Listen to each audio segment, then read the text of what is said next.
In the heart of Chicago, where the Chicago River meets the vast waters of Lake Michigan, there's a site that has captured the city's attention for decades.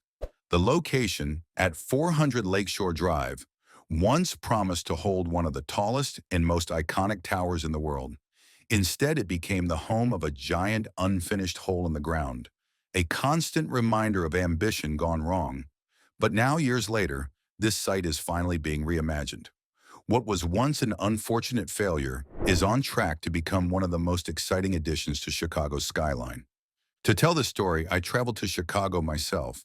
Known as the Windy City, Chicago is a place that has faced its share of challenges, but remains one of the most culturally and architecturally significant cities in the United States. With its world-class skyline, rich history, and unmatched setting along the shores of Lake Michigan, Chicago has long been a magnet for ambitious architectural projects. Few, however, have carried the drama and controversy of what unfolded at 400 Lakeshore Drive. The dream that never stood, the Chicago Spire. The story begins in July 2005, when developer Christopher Carley of the Fordham Company proposed one of the boldest skyscraper projects ever imagined, the Fordham Spire. Designed by world-renowned architect Santiago Calatrava, the structure was envisioned as a 116-story tower, combining hotel rooms and condominiums. At its peak, the tower would have soared to nearly 2,000 feet, placing it among the tallest buildings on Earth. Its spiraling design was unlike anything else in Chicago's skyline, and it immediately drew both admiration and criticism. Not everyone was convinced the plan was feasible. One of the most vocal critics was Donald Trump, who argued that the Spire's financing and security were questionable. Carley struggled to secure the funding needed to move the project forward, and in 2006 the development was handed over to Garrett Kelleher, who rebranded the venture as the Chicago Spire. Kelleher revised the original concept, eliminating the hotel portion and antenna, instead focusing exclusively on luxury condominiums. For a brief moment, momentum seemed to be on his side. In 2007, the city granted approvals and condominium sales began in earnest. But timing was not on Kelleher's side. The 2008 global financial crisis swept through the real estate market like a storm, halting construction across the country. At the Spire site, only the massive excavation and foundation work had been completed. Instead of a tower piercing the sky, Chicago was left with a yawning 76-foot deep cofferdam, a literal hole in the ground that quickly became infamous. Kelleher and his company, Shelbourne Development, faced mounting lawsuits and financial troubles. By 2009, work on the Spire had completely stopped. Attempts to restart the project through union loans and alternative financing collapsed. In 2010, the bank initiated foreclosure proceedings, and by 2014, after years of litigation, the property was transferred to Related Midwest, marking the official end of the Chicago Spire dream. For years afterward, the gaping hole sat there, an eyesore in one of Chicago's most visible locations. Residents couldn't avoid noticing it. What should have been a soaring landmark became a symbol of overreach and failure. A new vision emerges. By 2018, however, things began to change. Related Midwest, a developer with deep experience in large-scale urban projects, unveiled ambitious new plans for the 400 Lakeshore Drive site. Their proposal featured two sleek towers, one reaching 1,100 feet, the other 850 feet. These would be linked by a podium at the ground level containing two restaurants and a ballroom. The program envisioned 300 condominium units, a 175-room hotel, and 500 rental apartments. But local leaders and community members raised concerns.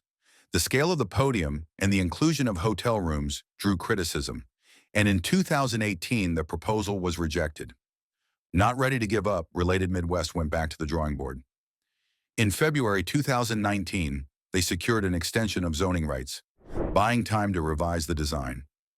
By June 2020, a dramatically scaled-down version of the project was approved by the Chicago City Council. The new plan eliminated both the hotel and condominiums, reduced the tower's heights to 875 feet, North Tower, and 765 feet, South Tower, and shrank the podium. The architectural firm leading the new design is none other than Skidmore, Owings and Merrill, SOM, one of the most respected firms in the world. The project is being overseen by David Childs, best known for designing the One World Trade Center in New York. Design details honoring Chicago's legacy. The updated design draws inspiration from Chicago's rich architectural history while looking toward the future. Instead of the terracotta exterior originally proposed, the towers will feature bay windows set within a champagne-colored panel system. This design nods to the traditional Chicago window, a hallmark of the city's architectural past, but reimagined as floor-to-ceiling glass bays offering panoramic views of the lake and skyline. The towers will taper as they rise, framing Lake Michigan while angling back toward the city. Importantly, the step-backs in the buildings are not symmetrical. This staggered form is intentional, designed to disrupt wind vortices that would otherwise create sway in tall buildings. In other words, the very shape of the towers helps stabilize them against the often harsh winds rolling off Lake Michigan. The glass facade, spanning nearly 400,000 square feet, has been described as bird-friendly, addressing environmental concerns common with large glass skyscrapers. When finished, the development will add 635 apartments, including 127 affordable units, to Chicago's housing stock. The North Tower, at 875 feet, will rank as the 13th tallest building in the city. Together, the towers will cover more than 1 million square feet of space, with 3 levels of underground parking. Amenities include a lobby, cafe, dog spa, and landscape public spaces. A commitment to public space. One of the most exciting elements of the 400 Lakeshore Drive development is its investment in public amenities. Related Midwest has pledged $10 million toward redeveloping DuSable Park, located adjacent to the towers. The developer also agreed to fund infrastructure improvements, including security cameras, lighting, landscaping along the Chicago Riverwalk, and safer pedestrian crossings.